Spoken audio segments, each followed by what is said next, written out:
The November wind rattled the windows of my study as I watched my son's fiancée run her fingers along the spines of my old case files.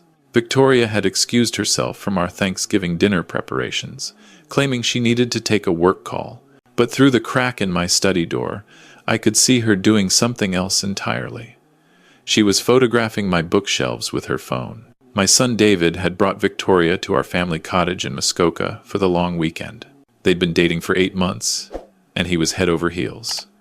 She was beautiful, accomplished, and seemingly perfect.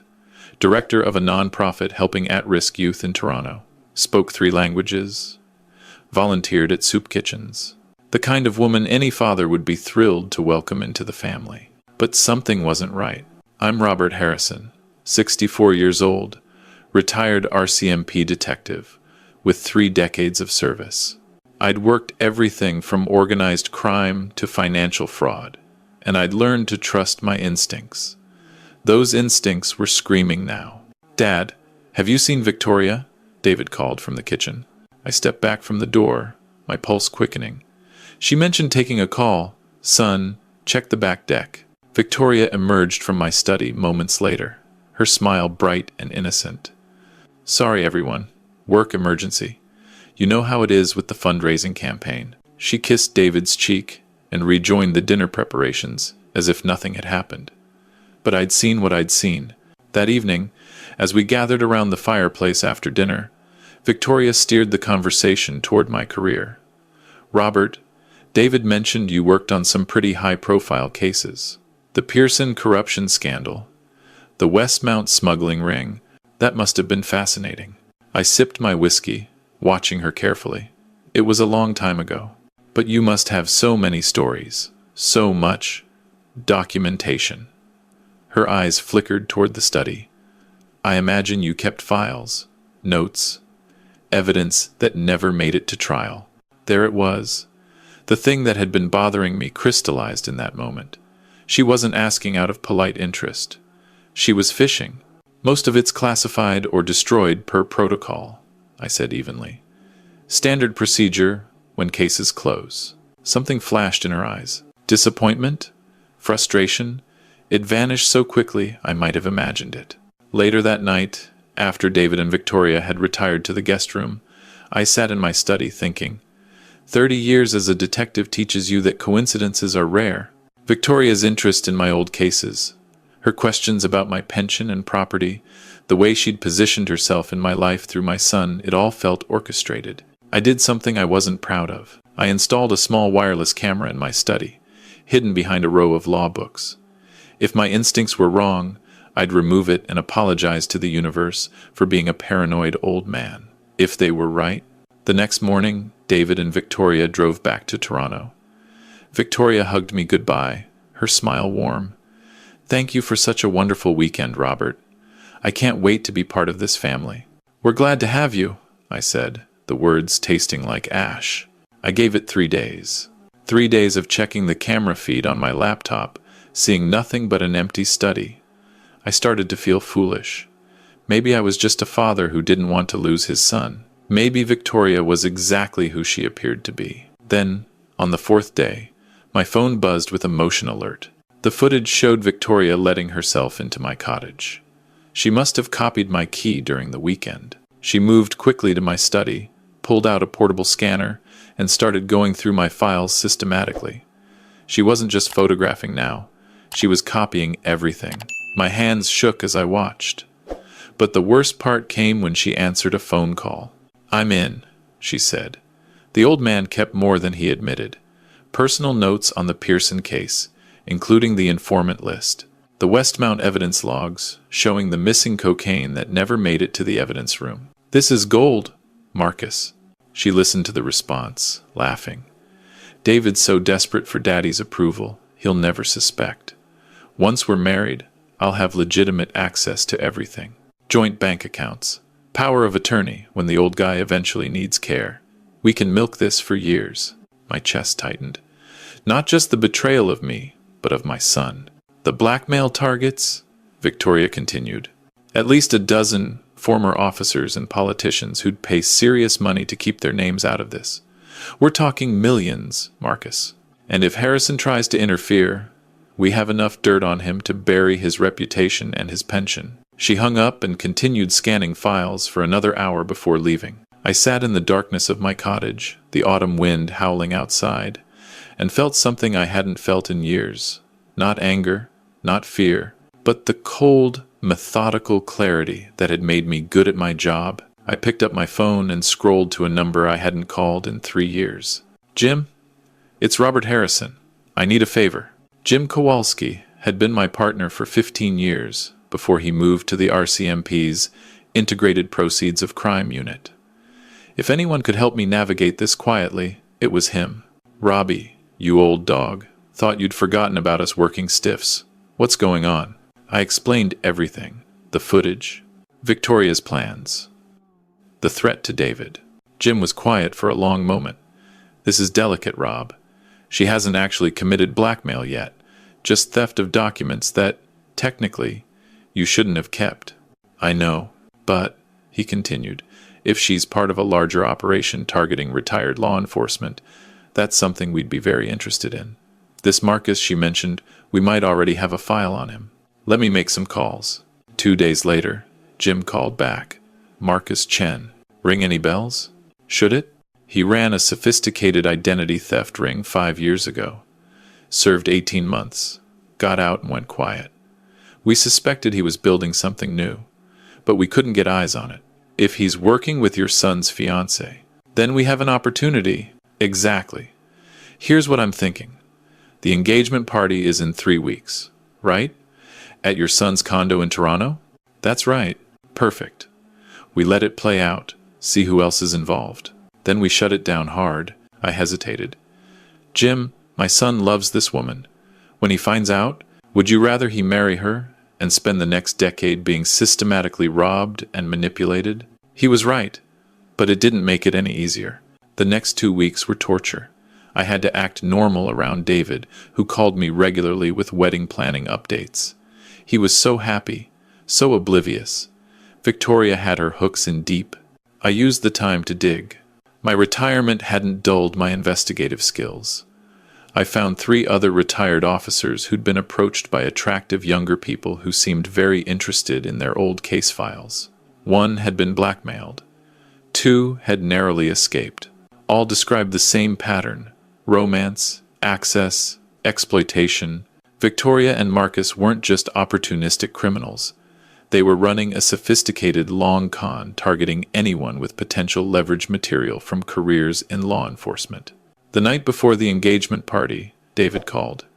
"Dad, you're still coming tomorrow, right? Victoria's so excited to see you. She keeps saying how much she admires you." I closed my eyes. "Wouldn't miss it, son." "You sound tired. You feeling okay?" "Just the weather. You know how the old bones ache." He laughed. "You're not old, Dad. You're distinguished. Victoria's always saying she hopes I age as well as you have." Every word was a knife. The engagement party was at David's condo in the annex, a beautiful space he'd worked hard to afford on his software engineer salary. 50 guests mingled, champagne flowed, and Victoria worked the room like a politician. She was magnetic, charming. I could see why David had fallen so hard. She found me on the balcony overlooking the street. "Robert, you've been quiet tonight. Everything all right?" "Just taking it all in. My boy's getting married. I'm going to take such good care of him." She squeezed my hand. "And you too. Family takes care of family, right?" I met her eyes. "Right." She held my gaze a moment too long, then smiled and returned to the party. Jim Kowalski was posing as one of David's work colleagues. He caught my eye across the room and nodded slightly. Everything was in place. An hour later, Victoria excused herself. "I need to grab something from my car. Be right back." I knew she wasn't going to her car. I'd seen her slip David's keys off the counter. She was going to his home office. I followed at a distance. Sure enough, she went to the office and pulled out another portable scanner. But this time, she wasn't alone. A man I recognized from surveillance photos, Marcus Chen, was waiting inside. "The old man's files are better than expected," Victoria said. "But I need David's banking passwords and the power of attorney documents. He keeps them in this desk somewhere." "You sure he'll sign power of attorney?" Marcus asked. Victoria laughed. Please, I'll tell him it's for estate planning, that we should be prepared for when his father gets older.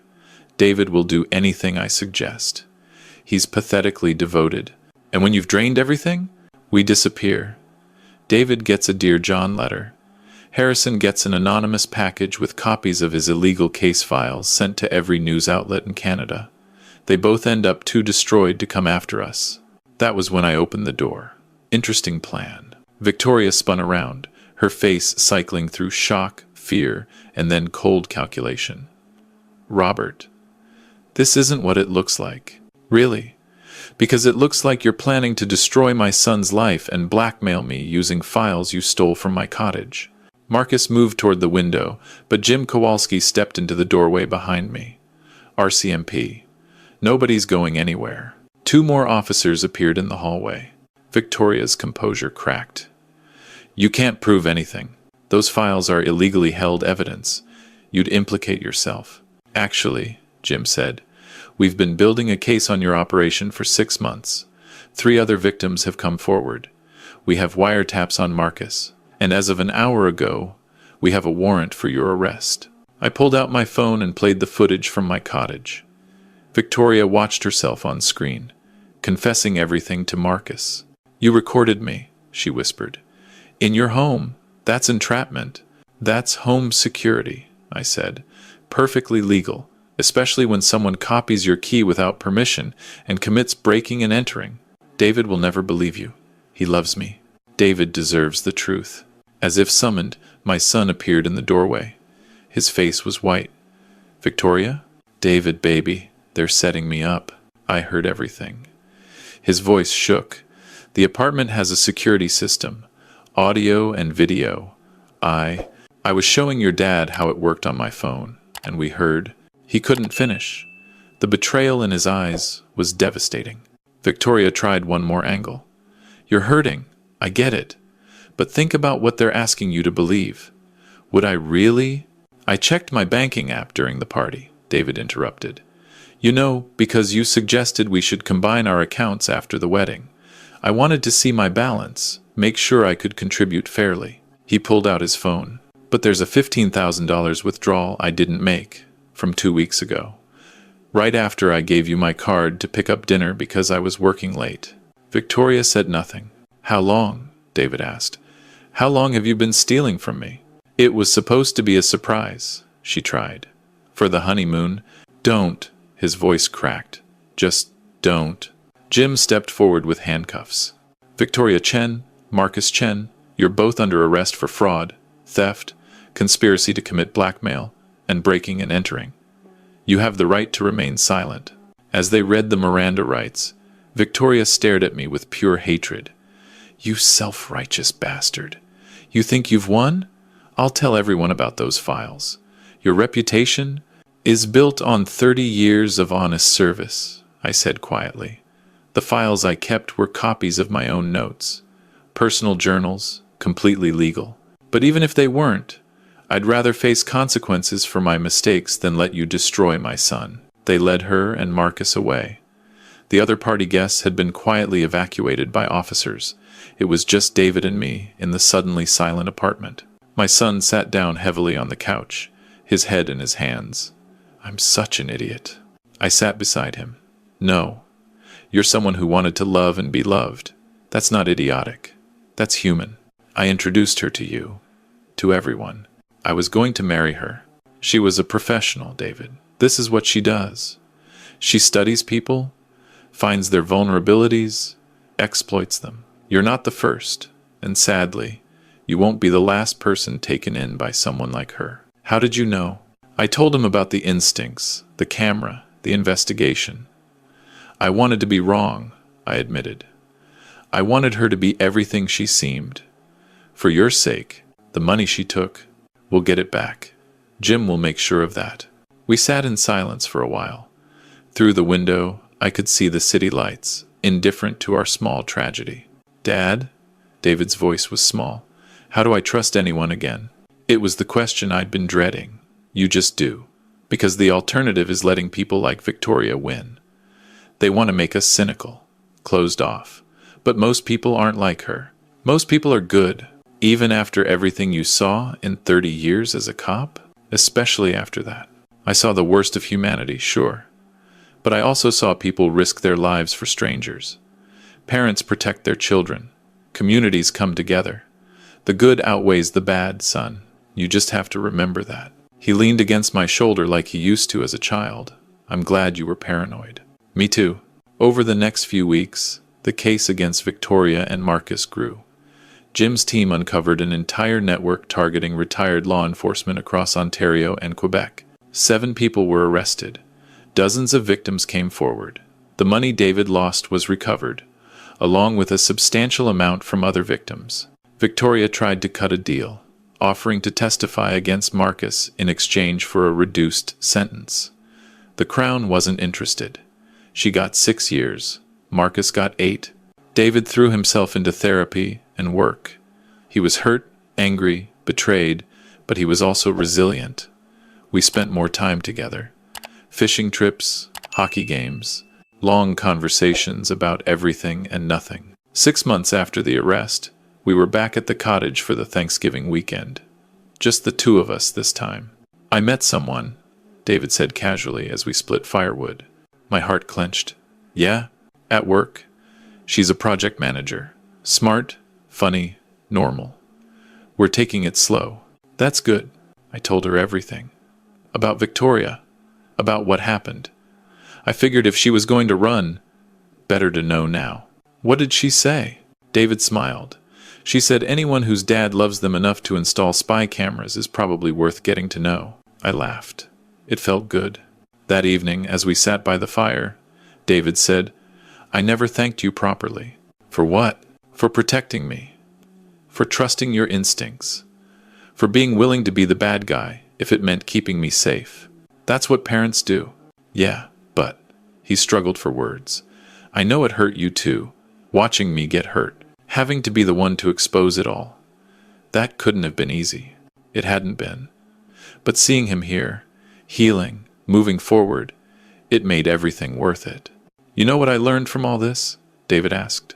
What's that? That love isn't just romance and grand gestures. Sometimes love is doing the hard thing, the painful thing, because it's right. I raised my glass. I'll drink to that. We clinked glasses as the fire crackled and the November wind whispered through the pines outside.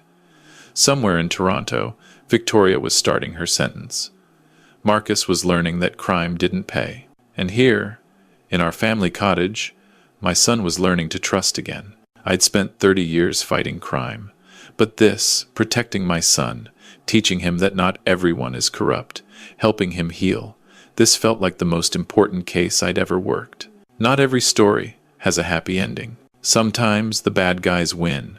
Sometimes good people get hurt. But not this time. This time, a father's instincts saved his son. This time, love, real love, protective love, won out. And that was enough. The next morning, David's phone buzzed during breakfast. He looked at it and smiled. It's Sarah, the woman I mentioned. She wants to know if I'm free for dinner next week. Are you going to go? Yeah, I think I am. He looked at me. But maybe you could do a background check first. I threw a dish towel at him. Smart ass. He laughed, and the sound filled the cottage with something that had been missing for too long. Hope.